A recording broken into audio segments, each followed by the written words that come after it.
Children school के বাঁচাতে H school নেই এইচ স্কুলকে বাঁচাতে কি বাঁচাতে যদি বিস্তারিত বলেন। আরে আজকে বিগত 2 বছর ধরে বা 3 বছর বোধহয় 3 বছর ধরে বিদ্যাভারতীর আন্ডারে আমরা নিবেদিতা স্কুলটাকে যাওয়ার পর থেকে আমরা কিন্তু জানি না, আমরা কিছুই জানি না। আমরা ওখান স্কুলের মধ্যে প্রবলেম হইতেছে, অনেক সমস্যা হইতেছে, টিচার নাই, কিছু নাই।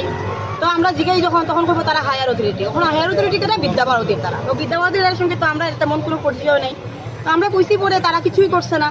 কখন দেখা যায় যে তার বাচ্চারা স্কুলে টিচার নাই, ফি বাড়ানো হইতাছে, গরমের সময় ফ্যান চলে না, কারেন্ট থাকলেও ফ্যান বন্ধ থাকে, অনেক সময় অনেক প্রবলেম আছে, বাচ্চারার সমস্যা আছে। সবচেয়ে বড় জিনিস হচ্ছে বাচ্চারা স্কুলে কোনো ক্লাস হয় না, কোনো ক্লাস নাই, বাচ্চারা খেলে বাইরে, রোদের মধ্যে বাচ্চারা খেলে, প্রত্যেক স্কুলে বাচ্চারা যাইতে চায় না। তো জিজ্ঞাসা যে বাবা কিলিকে স্কুলে যেতে না, আজকে হয়তো কেউ আয় না, মা কেউ আয় না, আমি যাই, অমুক যায়, কেউ যায়, 2জন 3জন।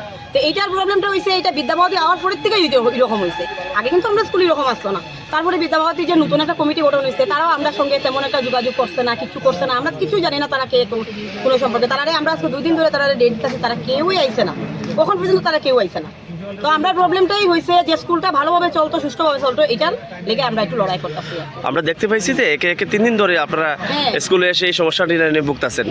তো পরিশেষে আজ কুমারঘাট মহকুমা শাসকও এসেছেন, তো মহকুমা শাসক আপনাদেরকে কি আশ্বাস দিয়েছেন? তিনি বলেছেন যে যদিও এটা মানে বেসরকারি একটা স্কুল, তারা বেশি একটা কিছু করতে পারবেন না, কিন্তু তারপর একটা 16 তারিখে একটা মিটিং রেখেছেন, উনিও উপস্থিত থাকবেন বলেছেন, দেখা যাক কি হয়।